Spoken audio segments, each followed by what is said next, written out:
Qəbul imtahanına düşə biləcək 3 qəbul tipli sualın izahı hər gün sizlər üçün gəlir. Buna görə də YouTube kanalımıza abunə olmağı unutmayın ki, digər video izahları gəldikdə xəbərdar olasınız.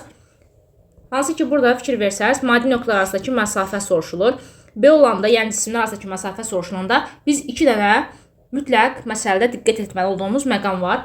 Birinci, cisimlərin hansı istiqamətdə hərəkət etdiyinə fikir vermək lazımdır. Yəni bunlar eyni istiqamətdəmi, yoxsa müxtəlif istiqamətdəmi hərəkət edirlər? Deməli, birinci baxırıq istiqamətə. İkinci olaraqdan gedilən yolu bilməliyik. Gəlin yuxarıdakı bu qrafiki birdən aşağıdakını 2 ilə işarə edək. Deməli, biz burada gedilən yolu tapmaq üçün əlbəttə ki, fiqurun sahəsinə baxmalıyıq. Çünki biz əvvəlki videoda da qeyd etmişdik ki, əgər ki, sürətin x oxucu proyeksiyasının zamanda asılı qrafiki verilirsə, bu zaman gedilən yolu tapanda qrafikin zaman oxu ilə əmələ gətirdiyi fiqurun sahəsinə baxılır. Fikir verin, birinci qrafikin zaman oxu ilə əmələ gətirdiyi fiqur düzbucaqlıdır. Düzbucaqlının sahəsini riyaziyyatdan bilirik ki, tərəflərin hasilinə bərabərdir. Bir tərəfimiz 0 və 20-nin arası 20, digər tərəfimiz də 0 və 5-in arası 5-ə bərabərdir. Onda birinci hissədə sahəmiz 20 vuraq 5 olacaq, o da olacaq 100. Deməli, birinci cisimimizin getdiyi yol oldu 100 metr. İkincidə isə artıq burada gördüyümüz kimi düzbucaqlı üçbucaq alınıb. Düzbucaqlı üçbucağın sahəsi isə onun katetləri hasilinin yarısına bərabərdir. Yəni siz burada S2-ni tapanda gördüyümüz bax bu 0 ilə mənfi 60-ın arası bizə verəcək 60. Yolda mənfi nəzərə alınmır. 0 və 5-in arası 5-ə vuracağıq. Deməli 60 vuraq 5 və bölməliyik 2-yə. Düzbucaqlı üçbucaqda.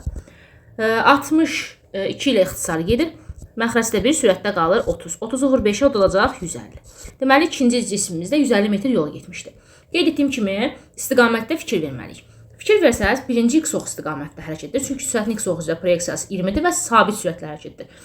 İkincidə isə sürət dəyişir. Başlanğıc sürət gördüyümüz kimi mənfi 60-dır, yəni x oxucuda proyeksiyası. Deməli, artıq o x oxun əksinə doğru hərəkətdir.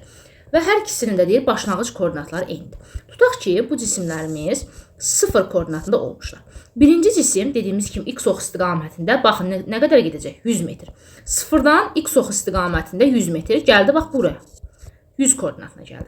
İkinci isə x oxun əksinə dedik və 0x mənfidir. Nə qədər? 150 metr yol gedir, 150 tapdıq. 0-dan x oxunun əksinə nə qədər olacaq? Mənfi 150 olacaq. İndi bu mənfi 150 ilə 100-ün arası nə qədər məsafədir? Əlbəttə ki, mənfi 150 ilə 0 arası 150-dir. 0 ilə də 100-ün arası 100-dür.